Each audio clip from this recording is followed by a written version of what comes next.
নমস্কার, কোচবিহার টাইমসের ফেসবুক লাইভে আপনাদের স্বাগত। আমরা উপস্থিত হয়েছি গল্প আড্ডা অনুষ্ঠান নিয়ে। আজকে আমাদের সামনে বিশেষ অতিথি হিসেবে রয়েছেন শুভাশিস চৌধুরী, বিজেপির জেলা কমিটির সদস্য তথা নাটাবাড়ি বিধানসভার কনভেনার। আমরা শুনব তার কথা, তার মুখ থেকে তার নিজস্ব বেশ কিছু বক্তব্য। নমস্কার শুভাশিস দা। নমস্কার। প্রথমেই জিজ্ঞাসা করি, আপনি আছেন কেমন? নমস্কার সবাইকে, শুভ বিজয়ার শুভেচ্ছা আর আগাম দীপাবলির শুভেচ্ছা। আমি আছি আপনাদের সঙ্গে, আজকে আড্ডা মারতে এসে ভালো। 2021 বিধানসভা নির্বাচন নিয়ে ইতিমধ্যেই কিন্তু গোটা রাজ্য জুড়ে শোরগোল পড়ে গেছে। কোচবিহারের 9টা বিধানসভা কেন্দ্রের ক্ষেত্রে নাটাবাড়ি বিধানসভা যথেষ্ট গুরুত্বপূর্ণ, কারণ সেখানে শাসক দলের একজন মন্ত্রী রয়েছে।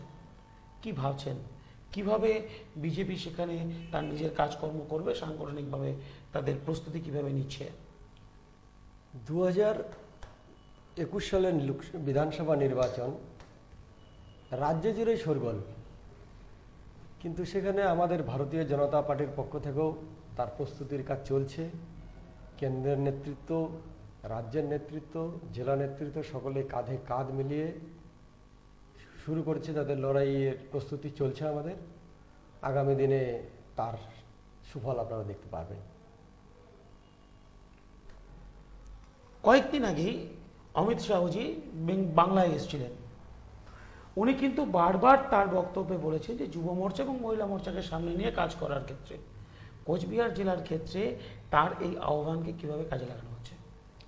হ্যাঁ, যুব সমাজ আর মহিলা, নারী শক্তি, এ তো প্রত্যেকটা রাজনৈতিক দলেই খুব গুরুত্বপূর্ণ ভূমিকা রাখে।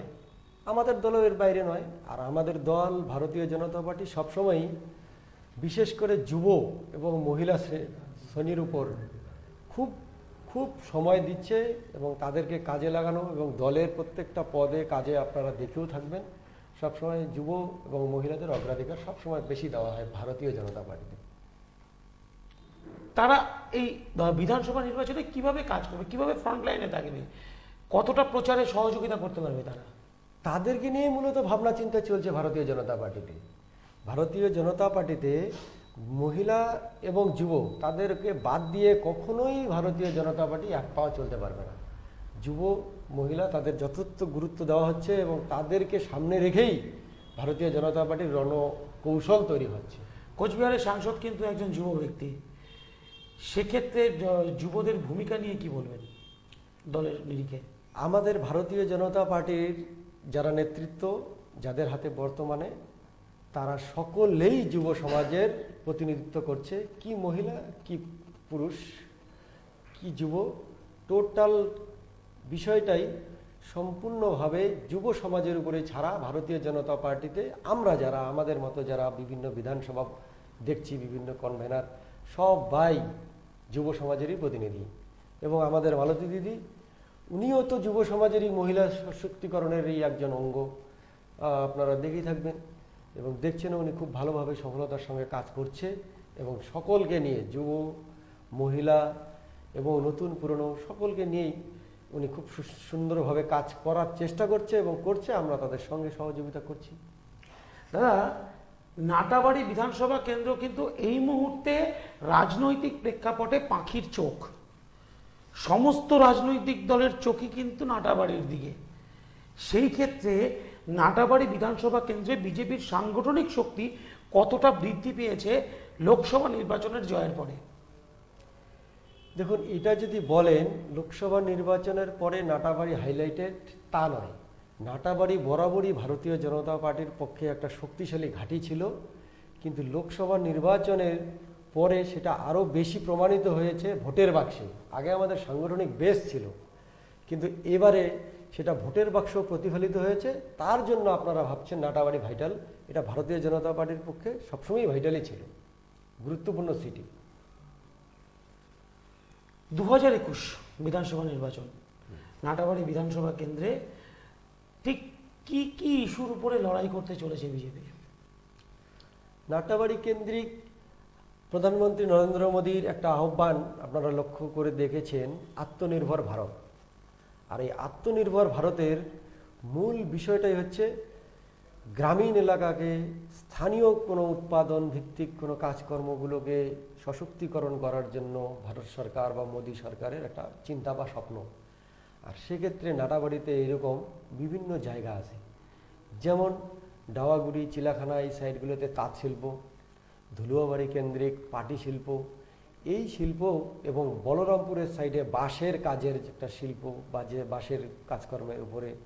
তো এই তিনটা সেক্টর তো মূলত আছেই, আরও অন্যান্য কুটির শিল্প বিভিন্নভাবে মাটির কাজের ব্যাপারগুলো আছে। এগুলোকে যদি আমরা আত্মনির্ভর ভারত প্রকল্পের অধীনে নিয়ে এসে আমরা যদি সেগুলোকে মানুষকে সশক্তিকরণ করা এবং এই জিনিসগুলোকে লোকাল জিনিসগুলোকে ভোকাল করার চেষ্টা করি, তাহলে মনে হয় আমাদের জন্য ভারতীয় জনতা পার্টি এই লক্ষ্যেই কাজ করার চেষ্টা করছে।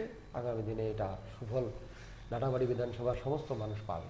তা এই কাজগুলো কি এতদিন হয়নি? এতদিন হয়েছে, সেটা বিক্ষিপ্তভাবে ব্যক্তিগত উদ্যোগে সেই কাজগুলো হয়েছে, কিন্তু এখন সেটা হবে একটা সিস্টেমের মধ্য দিয়ে, যাতে সরকার সক্রিয়ভাবে সেই তাদের উদ্যোক্তাদেরকে, উদ্যোগপতিদের, সেই সমস্ত যারা শিল্পী মানুষ তাদেরকে সহযোগিতা করে, যাকে বলে একটা ভোকাল ব্যাপার তৈরি করা, বিশ্বের আঙ্গিনে নিয়ে আসা। শুধুমাত্র নাটাবাড়ি বা কোচবিহার বা কলকাতা বা পশ্চিমবঙ্গ ভিত্তিক নয়, এটা অল ওয়ার্ল্ড ভিত্তিক বিশ্বকেন্দ্রিক করে তোলার জন্য একটা প্রচেষ্টা চলছে। নাটাবাড়ি বিধানসভা কিন্তু তো কৃষক সম্প্রদায়ের মানুষ বা কৃষিজীবী মানুষের বসবাস বেশি। সেই ক্ষেত্রে সম্প্রতি কেন্দ্রীয় সরকারের যে কৃষি বিল, তা কার্যকর করতে কি প্রতিবন্ধকতা হচ্ছে, বা সেটা বোঝা দেখিয়ে কি কৃষকদের ক্ষেত্রে কোথাও কোনো বাধা পাচ্ছেন? না না না, দেখুন, কৃষি বিল, কেন্দ্রের কৃষি বিল, আমি আপনাদের বলতে চাই, সকলের উদ্দেশ্যেই বলতে চাই, বর্তমান কৃষি বিল, যে বিল এতদিন পর্যন্ত চলতো, এটা ইংরেজ আমলের কৃষি বিল। তার মধ্যে বিভিন্ন সময় একটা ঝাড়াই বাছাই করে ভারত সরকার সেটাকে ইমপ্লিমেন্ট করেছে ভারতের জন্য। কিন্তু এবারে নরেন্দ্র মোদীর সরকার কৃষকের স্বার্থে ভারতবর্ষের কৃষকের যুবোপযোগী যে সিদ্ধান্তগুলো নেওয়ার মতো সেগুলো এই বিলে এনেছেন। যেমন আগেকার দিনে কৃষক মানুষের জন্য কংগ্রেসের সরকারের ভাবনা ছিল যে একজন কৃষক মানুষ বা গ্রামীণ মানুষ, তার চাহিদা রুটি, কাপড়া আর মাকান। কিন্তু নরেন্দ্র মোদীর সরকার ভাবছে আজকের দিনের কৃষক ওই মোট রুটি, কাপড়া, মাকানের মধ্যেই সীমাবদ্ধ নয়, তাদের হাতে এখন স্মার্টফোন আছে। সেই যুগোপযোগী কৃষকদের জন্য সয়েল টেস্ট করা, তাদের যুগোপযোগী করার জন্য মানে সার, কৃত্রিম সার, কীটনাশক সারকে বাদ দিয়ে জৈব সারের মাধ্যমে ফসলের উৎপাদন বাড়ানো, কৃষকের উৎপাদনের খরচ কমানো এবং সেই উৎপাদিত পণ্য বিশ্বের বাজারে বিক্রি করার জন্য একটা চিন্তাভাবনাই কৃষি বিলগুলোর মধ্যে জড়িত। আর এগুলো যদি আমরা কৃষকের মাধ্যমে তাদেরকে বুঝিয়ে এই কাজগুলো তাদেরকে দিয়ে করাতে পারি, তো কৃষকের যেমন ব্যক্তিগত পারিবারিক উন্নয়ন হবে, দেশের কৃষিক্ষেত্রে একটা আমূল পরিবর্তন দেখা দেবে, যা আগামী দিনে আত্মনির্ভর ভারতের ক্ষেত্রেও একটা মাইল ফলক হিসেবে দেখা দেবে। ঠিক, অনেকটাই পরিষ্কার কৃষি বিল সম্পর্কে তথ্যগুলো। দাদা, বর্তমানে কোচবিহার জেলা রাজনীতি মিহির গোস্বামী প্রসঙ্গে কিন্তু যথেষ্ট তৎপর। মিহির বাবু বেশ কিছুদিন আগেই তার নিজস্ব তৃণমূল কংগ্রেসের পদ থেকে সরে এসেছেন, আপনারা জানেন। পরবর্তীতে সাংসদ নিজে গিয়ে তার সাথে দেখা করেছেন এবং আজকের দিনেও সাংবাদিক বৈঠকে তিনি কিন্তু তার নিজস্ব সরকার এবং সরকার পক্ষের বিরুদ্ধে কিন্তু কিছু কিছু ক্ষেত্রে মুখ খুলছেন। এটা কি বিজেপিকে সহযোগিতা করবে, বা তার এই প্রচেষ্টা, এই তার প্রতিবাদ, তার এই আন্দোলন, তার এই বিষয়টাতে কি বিজেপি কোনোভাবে তাকে সহযোগিতা করতে পারে বা করছে? দেখুন, মিহির গোস্বামী রাজনৈতিকভাবে তৃণমূল কংগ্রেসের জন্মলগ্ন থেকেই ছিলেন। উনি তৃণমূল কংগ্রেসের দক্ষিণ বিধানসভা থেকে এমএলএ, বর্তমানেও আছেন। ওনার দলের নেতৃত্বের উপর উনি ক্ষুব্ধ। আমি আপনাদের মারফত বা বিভিন্ন সোশ্যাল মিডিয়া মারফত যেটুকু খোঁজখবর রাখি, সেটা ওদের ব্যক্তিগতই ব্যাপার। আর আমাদের সাংসদের যে বিষয়টা বললেন, নিশিতদা ওনার সঙ্গে যোগাযোগ করেছেন, সৌজন্য সাক্ষাৎকার করেছেন, এটা আমাদের ভারতীয় জনতা পার্টিতে সৌজন্যকে খুব গুরুত্ব দেওয়া হয়। বিভিন্ন রাজনৈতিক দলের নেতৃত্ব, রাজনীতির লড়াই আলাদা, কিন্তু তাদের সঙ্গে সৌজন্যতামূলক সাক্ষাৎকার, কথাবার্তা বলা, আদান প্রদান, এটা আমরা ভারতীয় জনতা পার্টির পক্ষ থেকে খুব গুরুত্ব দিই। সেইভাবেই হয়তো গেছেন। উনি যদি ভারতীয় জনতা পার্টির সঙ্গে যোগ দিতে চান বা আমাদের সঙ্গে থেকে কাজ করতে চান এই দুর্নীতিগ্রস্ত তৃণমূল এবং কোচবিহার জেলার দুর্নীতিগ্রস্ত তৃণমূলের নেতৃত্বের বিরুদ্ধে, তো আমরা তাকে অবশ্যই সহযোগিতার হাত বাড়িয়ে দেব। আমাদের লড়াই তো তৃণমূল কংগ্রেসের দুর্নীতির বিরুদ্ধে, উনিও তার বিরুদ্ধে মুখ খুলেছেন। স্বাভাবিকভাবেই উনি আমাদের সহযোগিতা পাবেন, আমরা অবশ্যই ওনাকে সহযোগিতা করব। যদি উনি চান অবশ্যই করব। আবার ফিরে আসি নাটাবাড়ি প্রসঙ্গে। নাটাবাড়ি মানে রবীন্দ্রনাথ ঘোষ, একটা চিরাচরিত কথা কিন্তু চলেই আসছে। Natabari that means Rabindranath Ghosh. এবং বর্তমানে করোনা আবহে রবিবাবুকে কিন্তু দেখাও গেছে নাটাবাড়িতে বিভিন্ন রকম কর্মসূচি করতে, মানুষের কাছে পৌঁছেছেন তিনি। সেই দিক থেকে কিন্তু বিজেপির সেই ধরনের কোনো কর্মসূচি সচরাচর আমরা চোখে দেখতে পারিনি। তাহলে 2021-এ ভোট মানুষের কাছ থেকে কিভাবে আদায় করবেন, কিভাবে যাবেন তাদের কাছে? দেখুন, করোনা আবহে, এক তো করোনা আবহের বিষয়ে বলতে চাই যে করোনার আবহের যে ভারতবর্ষব্যাপী লকডাউন, আর এই লকডাউনের পরে কেন্দ্রের সরকার ভারতবর্ষের 80 কোটি গরিব মানুষকে, যারা রেশনের উপরে নির্ভরশীল, তাদেরকে ফ্রিতে 5 কেজি করে পার হেড চাল, ডাল আর এই সমস্ত দেওয়াতে মানুষের যে বিশাল উপকার হয়েছে, এ বিষয়ে ভারতবর্ষের প্রতিটা গরিব মানুষ সেটা সুযোগ সুবিধা ভোগ পেয়েছেন। আর আমরা দেখতে পেলাম আমাদের রাজ্যের সরকার, তৃণমূলের সরকার এই চালটা 1 মাস পর্যন্ত আটকে রাখলেন। তার জন্য আমি নিজে তুফানগঞ্জ এবং কোচবিহার ভিডিও 1-এ ডেপুটেশন, অবস্থান বিক্ষোভ, অ্যারেস্ট হওয়া, সমস্ত কিছুতে আমি নিজেও ছিলাম এবং আমার সঙ্গে আমার দলীয় কর্মী, আমার সহযোদ্ধা নেতৃত্ব সকলে ছিল। 1 মাস চাল চুরি করলো এই তৃণমূলের সরকার। তারপরে লোককে দেখানোর জন্য ওনার প্রচার, সস্তা প্রচার, এবং যেহেতু উনি মন্ত্রী, উত্তরবঙ্গের উন্নয়ন মন্ত্রী, উত্তরবঙ্গের মন্ত্রী এবং উত্তরবঙ্গের উনি রাজাই বলা যায়, উনি সেই প্রচারকে কাজে লাগিয়ে মানুষের দরজায় দরজায় 2 কেজি চাল, 1 কেজি একটু ডাল, 2টো টমেটো, আলু দিয়েছেন। কিন্তু ভারতীয় জনতা পার্টি প্রচারে না এসে বুথে বুথে যত পরিমাণে চাল, যত পরিমাণে মানুষের পাশে দাঁড়ানো, শুধু চাল দিয়ে দাঁড়ানো নয়, তাদের পাশে দাঁড়ানো, তাদের সহযোগিতা করা আমরা বুথ ভিত্তিকভাবে করেছি এবং সেগুলো লিস্ট আমরা তালিকা তৈরি করে জেলা এবং রাজ্যে পাঠিয়েছি। আমরা কোচবিহার জেলাতে শুধুমাত্র আমরা দলীয় কর্মীরা নিজেরা চাঁদা দিয়ে, নিজেরা পকেটের পয়সা দিয়ে প্রায় 20 কোটি টাকার ত্রাণ আমরা বন্টন করেছি। এর জন্য আমাদের কোনো প্রচারে যেতে হয়নি।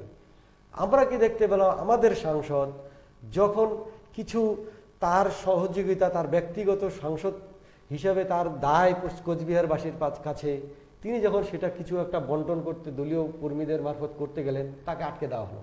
আপনার হয়তো মনে আছে, দিনহাটাতে ওনার গাড়ি আটকে দেওয়া হলো, সবগুলো গাড়ি বন্ধ করে দেওয়া হলো। তো এইভাবে রবি ঘোষ নিজে নিজের প্রচার করবে, সেটা আলাদা জিনিস। কিন্তু ভারতীয় জনতা পার্টি প্রচার ছাড়াই, ক্যামেরার সামনে নয়, অফ ক্যামেরায় প্রত্যেকটা কোচবিহারবাসীর পাশে ছিল এবং শুধু কোচবিহার জেলাতে 20 কোটি টাকার উপরে আমরা সেই ত্রাণ সামগ্রী মানুষকে বন্টন করেছি। একটা অভিযোগ কিন্তু উঠেই আসছে, করোনা আবহেও বিজেপির সাংসদ নিশীথ প্রামাণিককে মানুষের পাশে দেখা যায়নি। সাংসদ হওয়ার পরেও তার কর্মকাণ্ড দিল্লি কেন্দ্রিক, তাকে মানুষের মাঝখানে পাওয়া যাচ্ছে না, এটা মানুষের অভিযোগ। কি বলবেন এই বিষয়ে? না, মানুষের অভিযোগ কে করেছে আমি জানি না, কিন্তু আমরা দেখেছি, আপনারা সাংবাদিকরা দেখেছেন যে উনি যখন ত্রাণ সামগ্রী নিয়ে মানুষের পাশে দাঁড়ানোর জন্য নামলেন পথে, সঙ্গে সঙ্গে তাকে আটকে দেওয়া হলো।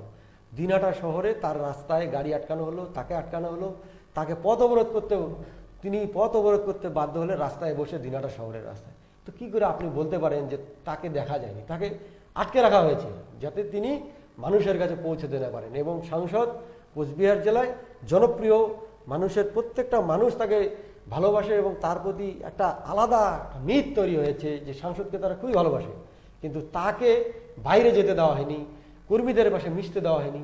এইভাবে তাকে পুলিশ প্রশাসন কাজে লাগিয়ে মমতা সরকার এই কাজটা করেছে। দাদা, নাটাবাড়ি বিধানসভা কেন্দ্র একটা সময় কিন্তু সিপিএম এর সব থেকে শক্ত ঘাঁটি ছিল। নাটাবাড়ি তুফানগঞ্জ বিধানসভা কেন্দ্র সিপিএম এর শক্ত ঘাঁটি ছিল। 2011-তে সম্পূর্ণরূপে ধূলিসাৎ হয় এই নাটাবাড়ি বিধানসভা কেন্দ্রে সিপিএম এর কর্তৃত্ব। চলতি বছর মানে আগামী বিধানসভা নির্বাচনে আপনারাও কিন্তু নাটাবাড়ি বিধানসভা কেন্দ্রকেই টার্গেট করেছেন অন্যতম টার্গেট হিসেবে কোচবিহারের 9টা বিধানসভা কেন্দ্রের নিরিখে। সেক্ষেত্রে আপনারা ঠিক কিভাবে এই প্রচার কার্য বা এই মানুষের কাছে যাওয়ার কাজটা করবেন? দেখুন, নাটাবাড়ি সিপিএম এর শক্ত ঘাঁটি। একটা সময় সিপিএম এবং ফরওয়ার্ড ব্লক কোচবিহার জেলার 9টা বিধানসভায় শাসন করত। এখানে অন্য কোনো রাজনৈতিক দল ছিল না। তবুও আমরা দ্বিতীয় পজিশনে ওই সময়ে আমরা ছিলাম। ভারতীয় জনতা পার্টি 10,000 12,000 ভোট, ওই সময়ে 14,000 ভোট পেত। তারপরে রবি ঘোষ এমএলএ হলেন, 10 বছর তার অতিক্রান্ত হলো, দুবারের এমএলএ হলেন। কিন্তু ভারতীয় জনতা পার্টির শক্ত ঘাঁটি আগেও ছিল, এখনও আছে। আর এবার তো আরও বেশি করে আছে তৃণমূল কংগ্রেসের দুর্নীতি।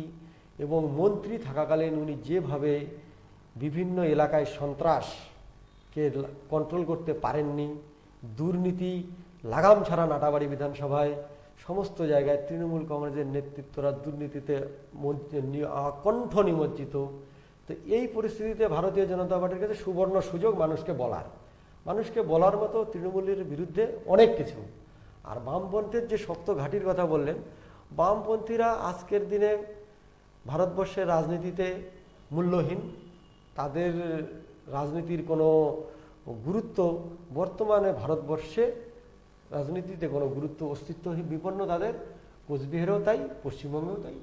এবারে আপনি কি বলতে চাইছেন যে তৃণমূল কংগ্রেসের যদি পরাজয় ঘটে তাহলে তার কর্মীদের দুর্নীতির কারণেই পরাজয়টা ঘটতে পারে? হ্যাঁ, ওদের তো পুরো পার্টিটাই তো দুর্নীতিতে ভর্তি। তৃণমূল কংগ্রেসের পার্টিটার যারা লিডার প্রথম থেকে নিচের সারি পর্যন্ত পুরোটাই আকণ্ঠ নিমজ্জিত দুর্নীতিতে। একদম পঞ্চায়েত সদস্য, একজন বুথ সভাপতি থেকে শুরু করে একজন জেলার লিডার, রাজ্য লিডার, টোটালটাই দুর্নীতি। আর আমাদের ইস্যু দুর্নীতির বিরুদ্ধেই, যে মানুষকে তার প্রাপ্য পাওনা বুঝিয়ে দিতে হবে, সেখানে কাটমানি খাওয়া চলবে না। এর বিরুদ্ধে আমাদের কথা বলা, আর মানুষ সেগুলো শুনছে, মানুষ সেগুলো নিচ্ছে, মানুষ আমাদের পাশেই আছে। দিনকে দিন সংগঠন মজবুত হচ্ছে। আমরা কিন্তু মোটামুটি শেষ দিকেই পৌঁছে এসেছি। দাদা, বিজেপির বর্তমানে এই আগামী কর্মসূচি হিসেবে রাজ্য থেকে নেতৃত্বরা কি আসছেন? হ্যাঁ, আমাদের রাজ্য নেতৃত্ব পশ্চিমবঙ্গের মধ্যে কোচবিহার 1 নম্বর জেলা। আর আমাদের কলকাতার রাজ্য নেতৃত্বরা কোচবিহার থেকেই তাদের বিভিন্ন সফরসূচি শুরু করেন। তারই অঙ্গ হিসেবে বিভিন্ন সময়ে, কিছুদিন আগে সায়ন্তনদা এসেছিলেন, কিছুদিন আগে আমাদের সায়ন্তনদা নিজে কৃষি বিলের সমর্থনে মিছিল করে গেলেন। তার আগে রাজুদা আসছিল, রাজু ব্যানার্জি এসেছিলেন। এবার আমাদের এখানে আমরা পাচ্ছি আমাদের রাজ্য সভাপতি এই আগামী পরশু নাটাবাড়ি বিধানসভা কেন্দ্রিক একটা যোগদান পর্ব এবং জনসভা, সেই সভাতে অংশ নেওয়ার জন্য আগামী পরশু দিন আসছেন রাজ্য সভাপতি দিলীপ ঘোষ। দিলীপবাবু যে আসছে, দিলীপবাবুর কর্মসূচি কি আছে? দিলীপদার কোচবিহারে প্রোগ্রাম আমার যতদূর জানা, আমি যেহেতু নাটাবাড়ির কনভেনার, পুরোটা আমার জানা থাকার কথা না, তবু যতটুকু আমি জানি, দিলীপদা 11 তারিখ সারাদিনের প্রোগ্রাম। সকালবেলা উনি বিজয়া সম্মেলনী প্রোগ্রাম করবেন একটা দলীয় কর্মীদেরকে নিয়ে।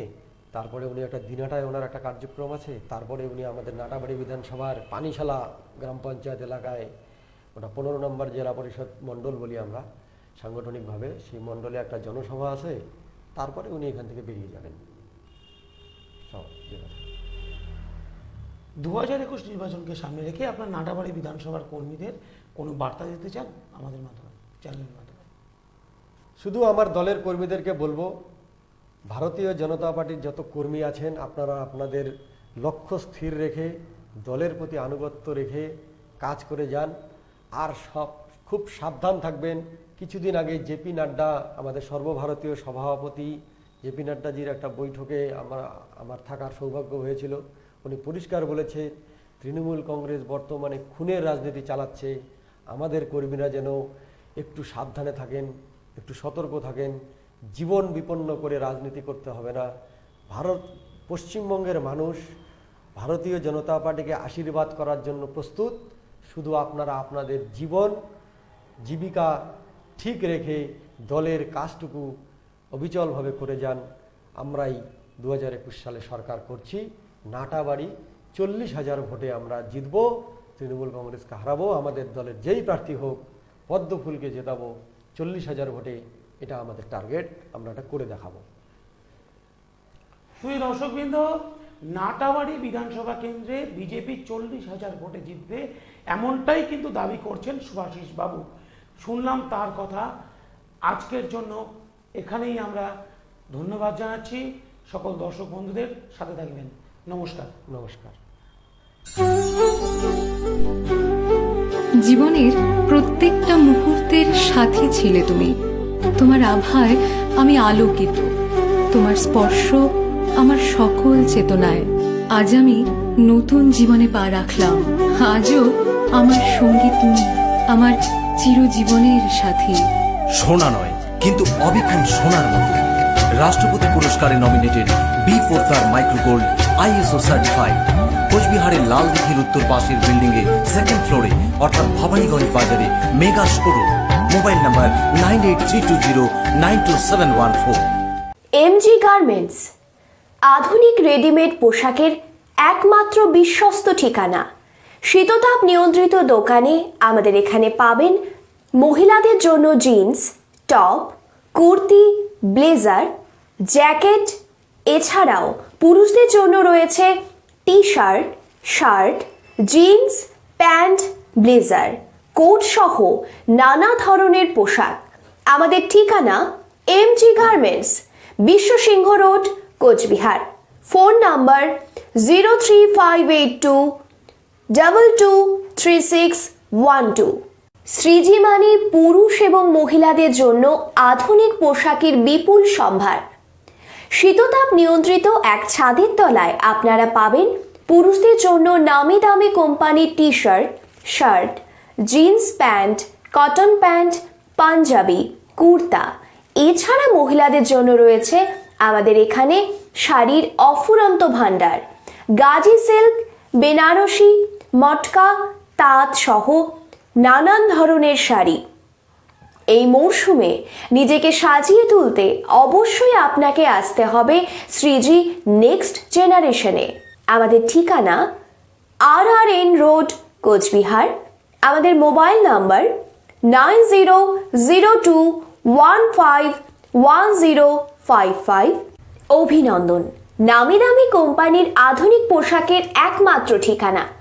শীততাপ নিয়ন্ত্রিত আমাদের এখানে পাবেন পুরুষদের জন্য নামি দামি কোম্পানির jeans, T shirt, shirt, blazer, coat সহ পুরুষদের আধুনিক নানান পোশাক।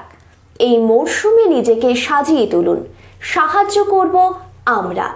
আমাদের ঠিকানা অভিনন্দন প্রোপাইটার ভাস্কর ঘোষ, বিশ্ব সিংহ রোড, কোচবিহার। আমাদের মোবাইল নাম্বার 9434178739।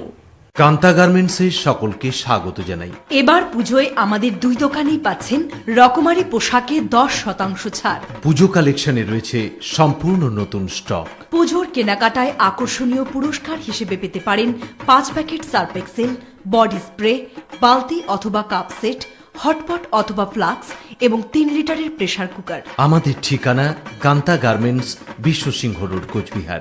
আমাদের অপর শাখা Suniti road, Cooch Behar. Phone number 03582231837। Not all of us can do great things, but we can all do small things with great love. This philosophy has been the benchmark for the students at the Karnataka School of Nursing. The courses like GNM, BSc and MSc Nursing are available here. Situated in the heart of the Silicon Valley of the nation Banglo, the Karnataka School of Nursing is well known for its professional, qualified and service-oriented staff and its assurance of placements.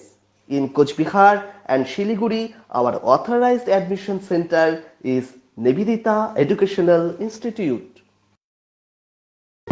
Dresses centre, শীততাপ নিয়ন্ত্রিত পুরুষ, মহিলা এবং বাচ্চাদের কেনাকাটার বিশ্বস্ত প্রতিষ্ঠান।